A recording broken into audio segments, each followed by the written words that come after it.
Memorial Day, a day that we pause to remember our heroes who never came home.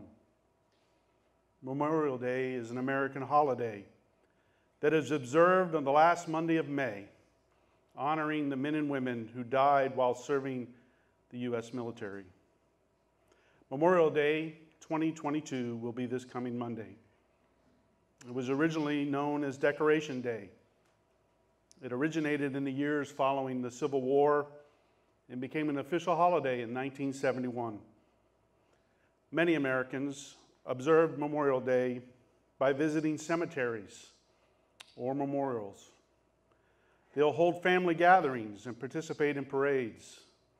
Some Americans wear red poppies in remembrance of the fallen in war. This tradition began with a World War I poem. On May 31st, 1982, President Ronald Reagan paid tribute to our fallen heroes. He said this: "Words cannot repay the debt that we owe these men. Surely, with our actions, we must strive to keep the faith with them and with the vision that led them to the battle and to the final sacrifice. Their lives remind us that freedom is not bought cheaply. It has a cost. Let us pledge that their lives, their sacrifices, their valor shall be justified and remembered for as long as God gives life to this nation." Today, we take time to memorialize our service members and for their sacrifice to our nation. They are the heroes of our past. We must never forget what they gave up serving this nation and to preserve freedom. Please take a moment and think about them.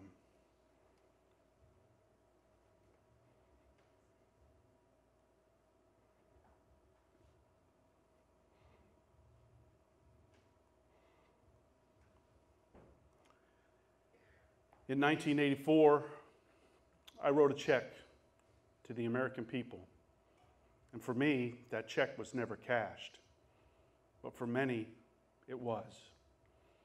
And you can see all those cashed checks as you look at the graveyards of our national cemeteries. However, I served in the United States Honor Guard, and a lot of times when I was in the cemeteries, I would present flags to the next of kin. Now, I know what Memorial Day is all about, and I know who it is about, but I often wondered why we don't pause and recognize those that are living, that they may know our appreciation for their sacrifice. So today, I'd like to take just a moment and honor one individual. He served his nation from 2005 to 2018 in the United States Army. He was a staff sergeant, and he serves in our midst here today. If you would allow me, I would like to invite Brenton Mahey to please come to the stage, as I have a flag I would like to present to him.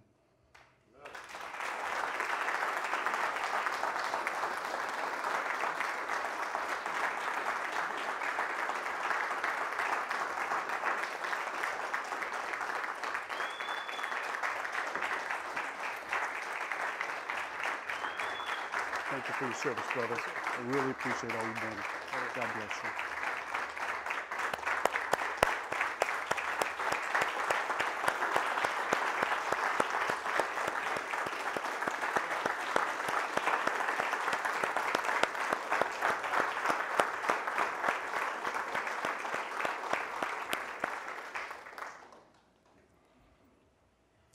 Well, good morning, Cornerstone family. For those of you that don't know me, I'm Jim Pepin. I'm an elder, the missions director, and a teacher here at Cornerstone, and I'm so happy you could be with us here today. I missed being up here. It's been a little while since I had the opportunity to stand before you, and I would like to welcome our online guests and our online Cornerstone family who are watching remotely from Cornerstone. So, Cornerstone family, you help me welcome our online guests.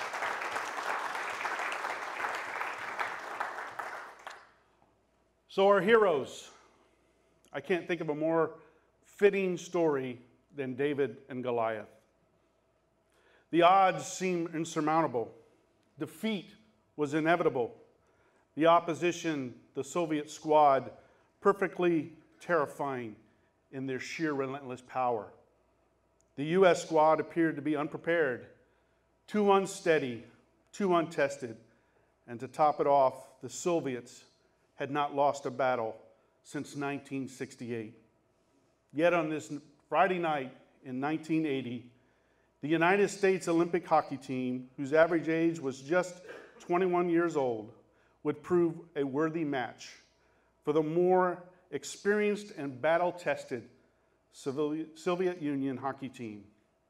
With just 10 minutes remaining in the third period, the U.S. had taken the lead 4-3. And in the remaining 10 minutes, all Americans were glued to their televisions and held their breath as Al Michaels counted down the final 10 seconds.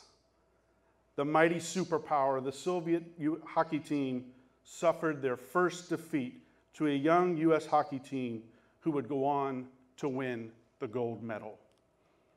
So David and Goliath, it's such an iconic story that we in the West, we use it to describe any moment where a small team or an individual can overcome its unseemingly insurmountable odds.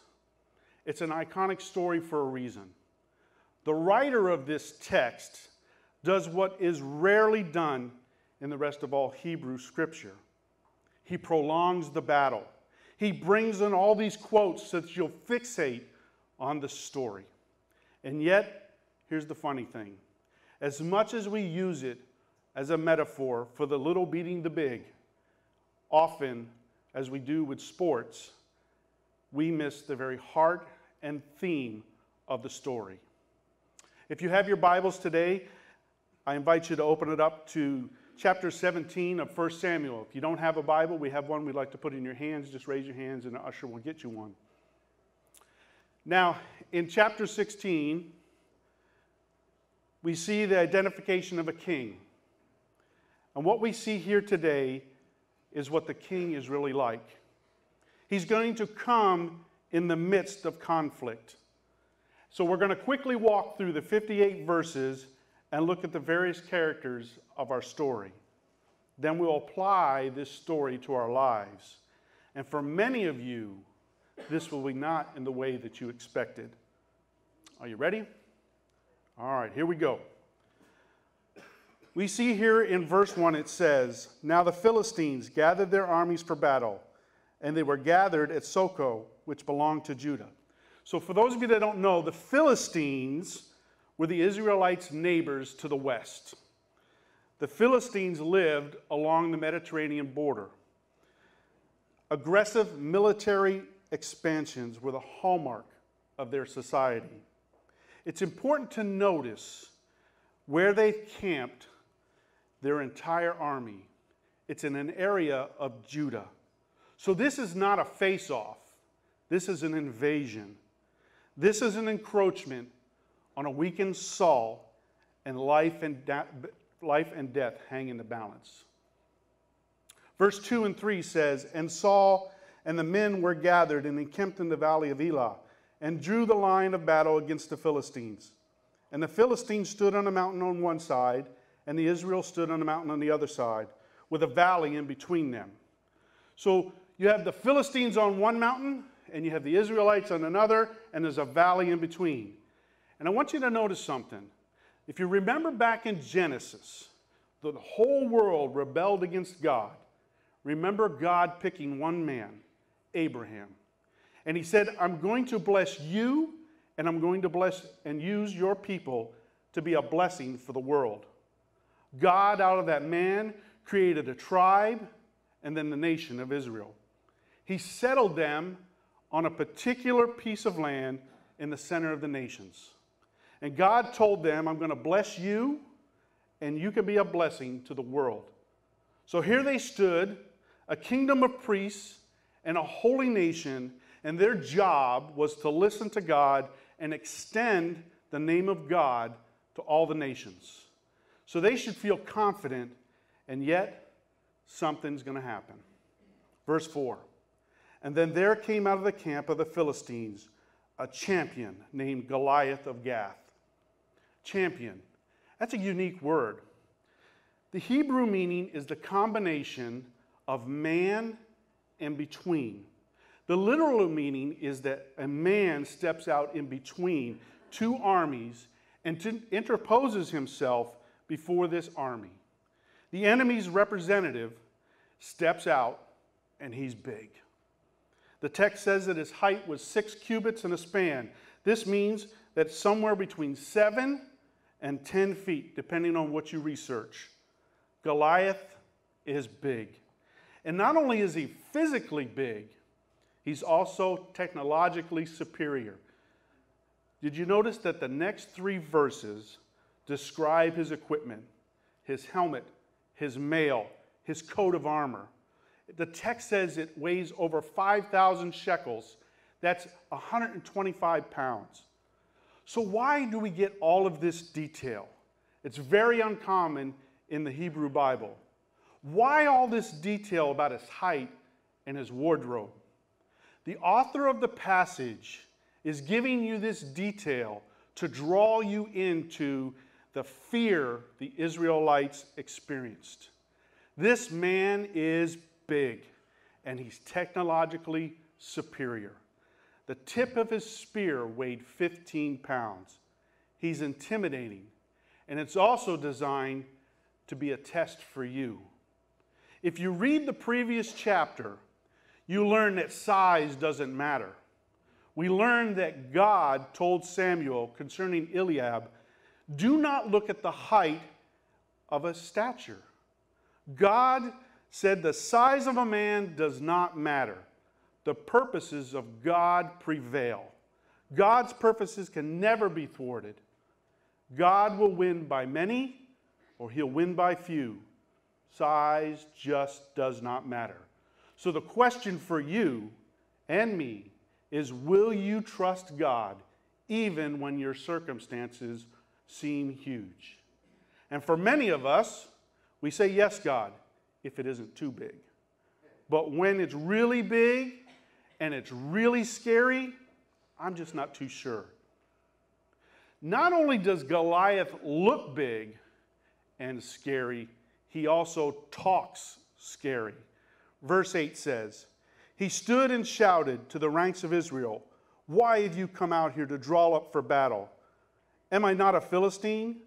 Are you not a servant of Saul? Choose a man for yourself and let him come down with me. See, Goliath is educating the Israelites on the concept of representative battle. He's saying, why don't you send a man in between? You send someone out here between your army and mine and let them represent you. There's no reason for all of us to shed blood. Let your man step out there to do battle. If he loses, you lose. If he's victorious, you share in his victory. Send out a hero who will stand for you against me. Give me a champion. So then Goliath goes on in verse 10. And the Philistines said, I defy the ranks of Israel this day. Give me a man that we may fight together. The word defy, it's a very serious word, and it's used all throughout this text, in this chapter. It means to taunt, to scorn, or to disgrace. It was a serious offense in that culture, and it was a reproach that lays only on them that can be taken away by a champion. So how did the Israelites respond?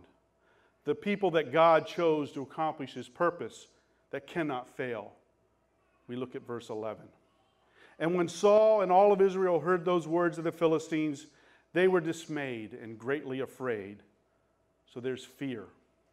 Here's Saul. We know that he's a man who is head and shoulders above all others. The one man who should be leading them into confidence to follow the Lord is cowering in fear. He leads them literally being shattered and feared and dismayed because of the obstacles that he sees before him.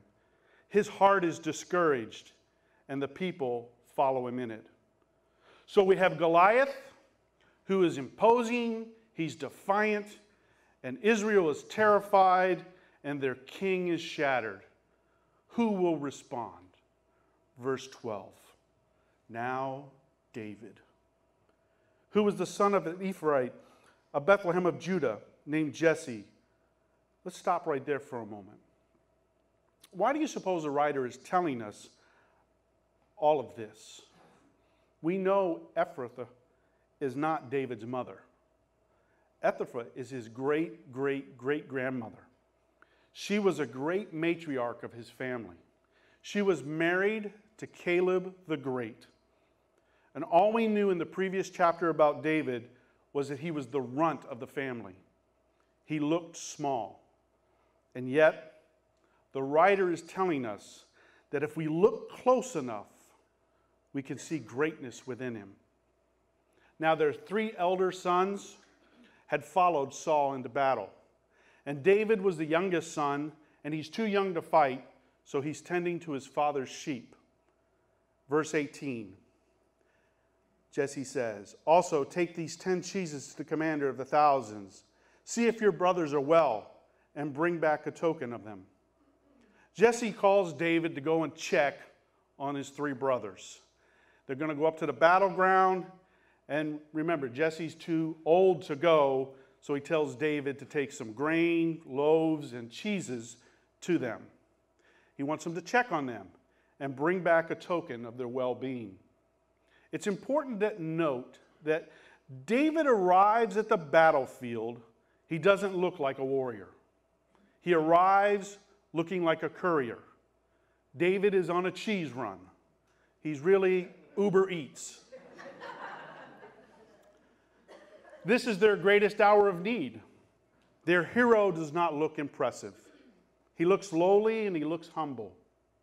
And yet, when he shows up, if you'll notice the language that's repeated, he left his sheep with the keeper. He left his things with the keeper.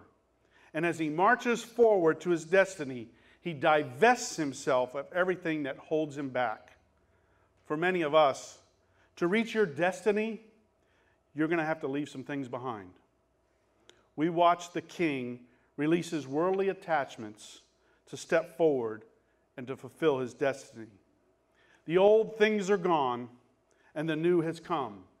Behold, the hero has arrived at the battlefield. Now we come to the turning point in the story. Verse 23, as he talks, he hears the champion, the Philistine of Gath, Goliath by name, came up out of the ranks of the Philistines and spoke the same words as before, and David heard him. Can you imagine the look on David's face? David begins to ask around, what did that man just say? What is he doing? He's defying God.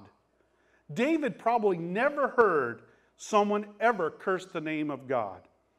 So he starts to ask the questions. And in verse 26, he says, what shall be done with the man who kills the Philistine and takes away the reproach from Israel? For who is this uncircumcised Philistines that he should defy the armies of the living God? See, David is putting a theological lens on their problem. He's basically saying, look past the height of this guy. God has called us on a mission. This guy is defying God. This guy's trying to attack and murder our people. This is just not right. We don't have time to read all of it, but then his brothers start to mock him. They begin to accuse him of false motives. Eliab accuses his little brother of wicked motives, but does David engage him? Does he engage his haters? No. He said it was a word, and he turns away. See, David, if he had engaged with Eliab, it would have been about his ego. But no, David realizes that the fight is not with Eliab, but it would with Goliath. If he'd have fought with Eliab, he would have saved nobody. That's not the real fight.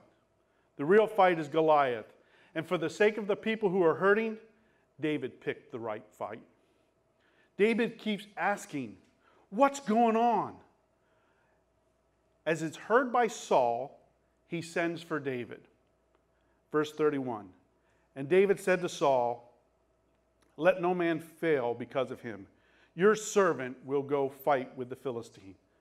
Now I imagine to Saul this is kind of shocking. He's asking, who's this guy again?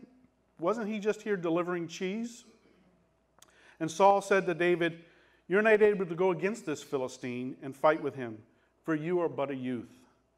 And he has been a man of war from his youth. Basically, Saul saying, you can't do this. You lack the skills. But David answers with 3 points to his argument as to why. Verse 34. But David said to Saul, your servant used to keep sheep for his father. Now that's probably not a very strong start to the argument.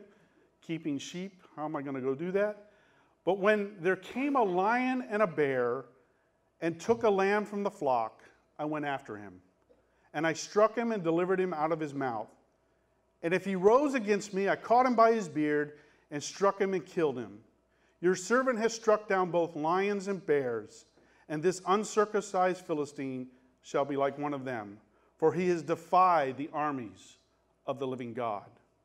Now David can stand up to Goliath on the day of the battle because he stood up to lions and bears in the wilderness. Notice David's heart. When a sheep was taken away, he didn't count it as a loss. He didn't say, well, I still got 99 other sheep. No. Look at the heart of the shepherding king. He says, I will leave the 99 to go chase down the one. And I will destroy the one who attempts to take away my sheep. Look at verse 37. And David said, the Lord who delivered me from the paw of the lion and from the paw of the bear will deliver me from the hands of the Philistine. David points beyond himself. I have confidence in the presence because of my God's faithfulness in the past. God delivered me then, and he will deliver me now. There's no obstacle too big. And so what does Saul say? Go, may the Lord be with you. And so Saul tries to armor him up. And David says, I can't wear this. Probably because he's too short. And the main reason is that David does not fight like that. The hero will not look like you expect the hero to look. So David takes his shepherding staff in his hand, and he goes down to the brook and picks up 5 stones. So now why 5 stones? There are many schools of thought on why he picked up 5 stones. One is Goliath had 4 brothers. So if he defeated Goliath, maybe the other 4 might come out and avenge their brother's death. Another is that maybe it took as many as 5 stones to kill a lion or a bear in the past. And third, the number 5 in the Bible represents grace. God's grace was certainly on David. I'm certain that his grace was on David to do battle with Goliath. No matter the reason, David just puts those stones in his shepherding bag and he walks out to the battle line. Now we see the confrontation. Verse 41. And a Philistine moved forward and came near to David, and with his shield bearer in front of him, and when the Philistine looked at David, he was disdained him. For he was but a youth, ruddy and handsome in appearance. Now Goliath sees David's most prominent weapon as the staff, and he proceeds to try and win the psychological war. Verse 43. And the Philistine said to David, am I a dog that you come at me with a stick? And the Philistine cursed David by his gods. Cursed. That's significantly, theologically significant.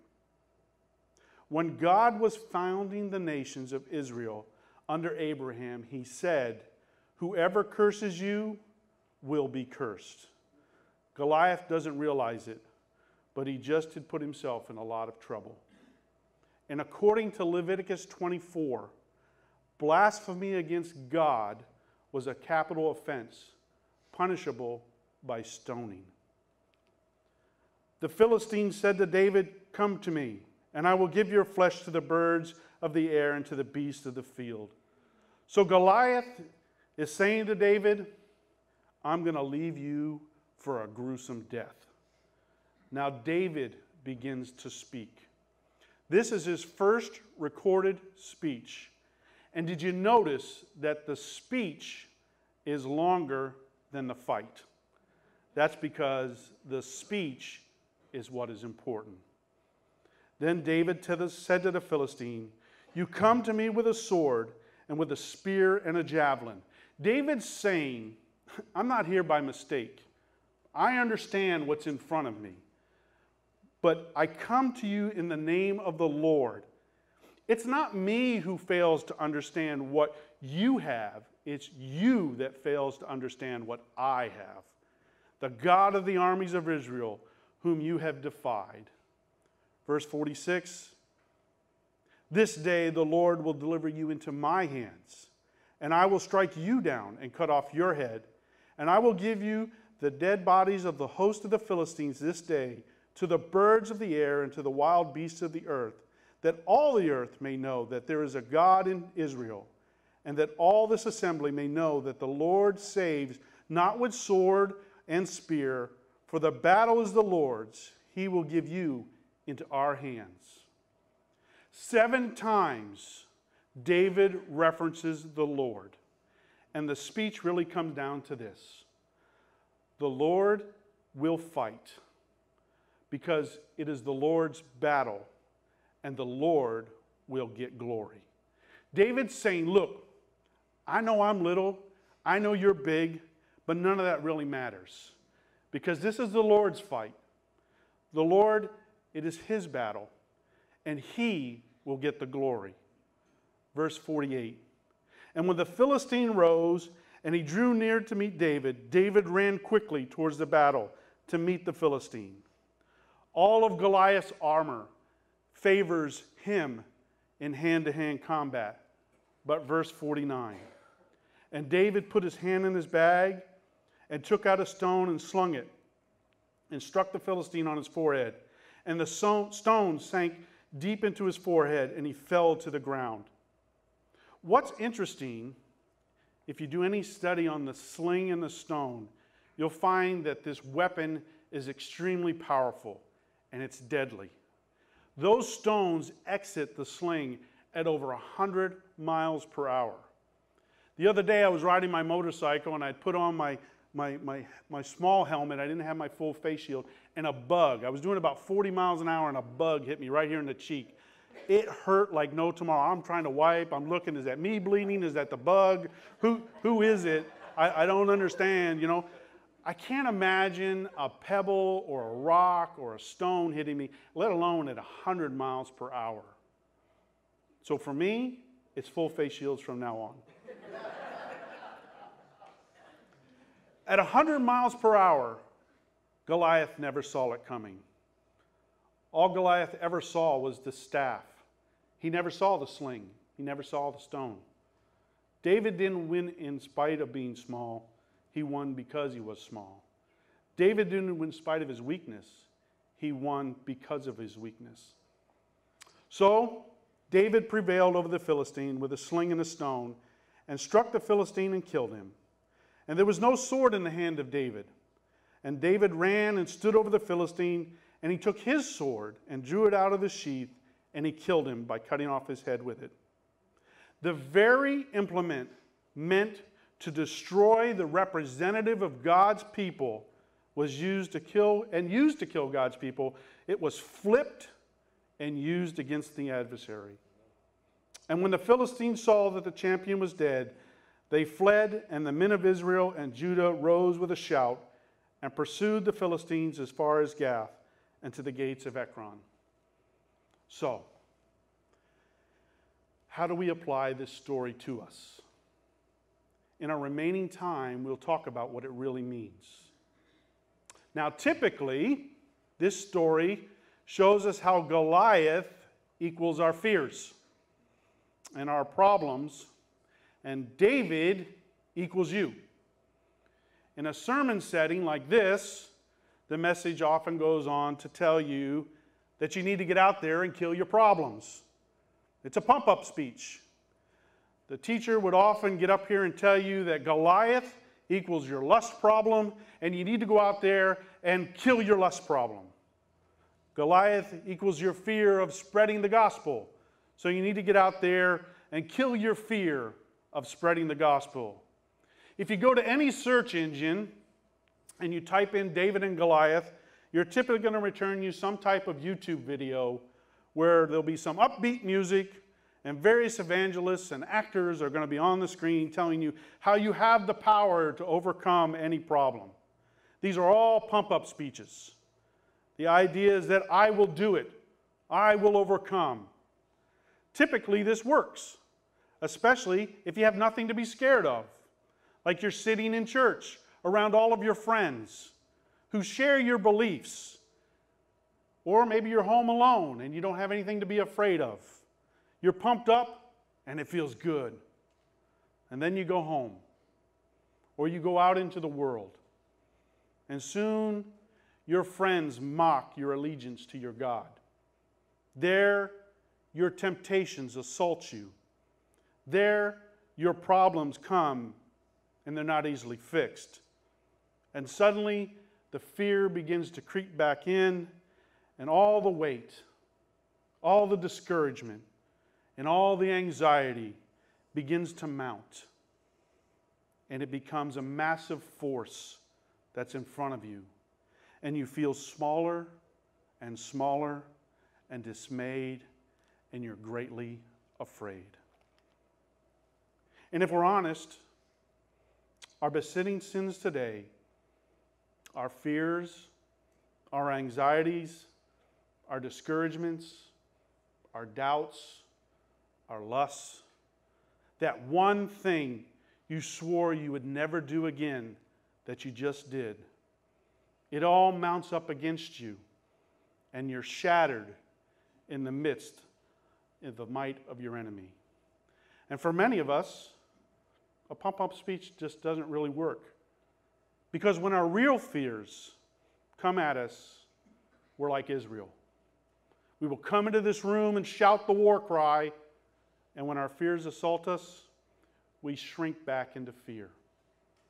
That's really the point. We're not like David. If we're honest, we're like Israel. We're powerless and we're helpless. There could be 100 enemies that you can conquer, but there's one that will get inside of us that we can't win. And let me tell you something. In the midst of our depravity, in the midst of our helplessness, God does not send a pump-up speech. He doesn't say to David, go and get those people of Israel. Come on, guys. Israel's number one. He's not a cheerleader. David's not there to get them to believe in themselves.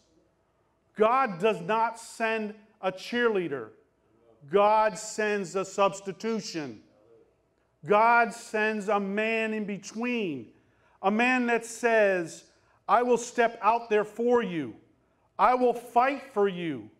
I will do what you cannot do. And my victory will count for you. We need a hero that will fight for us. Your fears, whatever they are, they're not Goliath. The reality is, they're just little Philistines. They're just the cousins and the nephews and the brothers of the big enemy, death. No matter what your fear is, it's just a little brother or a little sister of death. Some of you are so afraid of social rejections. You want to make a difference for Jesus, but you realize nobody cares. So you just hide it, what you love, inside of you. Some of you come to this place and rejoice, but you're just praying nobody asks you that second and third question because you're just hanging on. You just have stuff that is eating you up inside. So what is your fears? It's the fear of being socially rejected. It's a social death. You're afraid people won't call you. What is your fear of people finding out what your real struggles are? That's a reputation death. So many of our fears are the little brothers and sisters of death. Because death takes it all. All your hopes, all your dreams, all your friendships, all your talents, all your loves. Death takes it all and gives nothing back. And we are powerless in the face of death. We don't need a pump-up speech to act like David. What we need is a David. We need a hero. And that's the point of this passage. Into our helplessness, God sent another boy from Bethlehem. He comes from an obscure town, but there's greatness in him if you look close enough. He arrived lowly. He does not look like you would expect. Although he existed in the very form of God, he emptied himself and took on the form of a servant. He arrived on our shores as a servant. His brothers mocked him. They accused him of bad intentions. His claims seemed silly. You're the carpenter from Nazareth, and you say that you're the Messiah, the King of Kings? But he stepped out against our enemy. On the night that he was betrayed, he said, the God of this world is now judged. He looked weak. Did he launch into an offensive against the devil in Jerusalem? No. He led himself to be arrested. He wasn't wearing armor. He looked small, but he won. Not in spite of his weakness, but because of his weakness.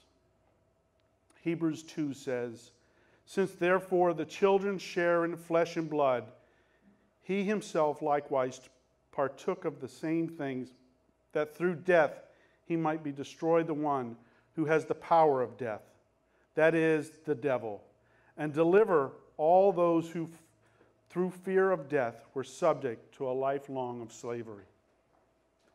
Jesus stepped out as our man in between. He took on our weakness. Death is knocking on our door, and Jesus took on death. Jesus came in small and looked like he was mowed over, but he took the sword of the enemy that he planned to use against you, and he cut off the enemy's head. The death that was coming for you and for me, Jesus used as a doorway to victory for you if you trust him. What he accomplished in that day is imputed to all those that trust him. His victory counts for you. That's the gospel. That's Christianity. It's not clean yourself up and try to get out there and maybe God will accept you. It's admitting you don't have it all together. Admit you need help. Then you fix your eyes on the King. This is where it lands practically for all of us. We all have real struggles. We all have real problems. But Hebrews goes on to say, therefore, since we are surrounded by so great a cloud of witnesses, let us also lay aside every weight and the sin which clings so closely, and let us run with endurance the race that is set before us. Looking to Jesus, the founder and the perfecter of our faith, who for the joy that was set before him endured the cross, despising the shame, and is seated at the right hand of the throne of God. Consider him who endures from sinners such hostilities against himself, so that you may not grow weary or faint-hearted. How do we join Saul and not lose heart? It's not with a pump-up speech. It's you fix your eyes on him. The one who descended into the valley of the shadow of death alone. The one who took our broken and frail humanity. The one who faced death and let its engines roll right over him and rose victorious on the other side. You see him emerging victorious on the other side of that battlefield. You fix your eyes on that King. He seems small, but he overcame the greatest enemy. I have a hope and I have a future that no discouragement, no addiction, no sin, no tragedy can ever take away. When you fix your eyes on the King that overcame the ultimate nightmare, you can overcome any nightmare in your life. You have seen a victorious King. The greatest fighters are those that have seen that they've been fought for. When I was in leadership school, I read a book about the Spartans. They were triumphant. The book asked, why were they so victorious? Why were they so powerful? The Spartans were so victorious because their king didn't stand in the back and direct their battles. They watched their king run into battle and fight for them. They lost their fears and they ran right alongside of him. The book goes on to ask the questions, what makes you so fearless? What makes you so courageous? And at the end of the book, one of the battle-hardened fighters says, you know what makes us so courageous? Love. Knowing we are loved and loving him. That makes us fight any tragedy. So here's the good news. You have a king that has fought for you. You have a God that saw all the relentless enemies come against you. And he sent a hero. The humble King, Jesus. He fought for you and he loves you. And when you fix your eyes on him, you can be victorious. No tragedy needs to dictate your story. We have a hero. We have a king. We have the true David, the son of David, Jesus Christ. He is our hope. He is our strength. And he is our power. He provides it through the power of his Holy Spirit. If you've never surrendered your life to Jesus, today's the day to do that. The Bible tells us in Matthew 10:32 that if you confess me before men in this generation, I will confess you before my Father in the next.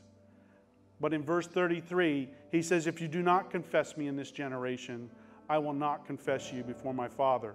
If you're ashamed of me here, I will be ashamed of you before my Father. Maybe you're here today and you've received Jesus as your Lord and Savior, but you've never been baptized. This is that day to make that happen. Maybe you've been a Christian for a long time, but you know you need to rededicate your life to him and not just trust him for an insurance from hell. It's time, brothers and sisters, to do what we need to do to get right with God. May the Lord richly bless you as you seek to be set apart from this world. Won't you come?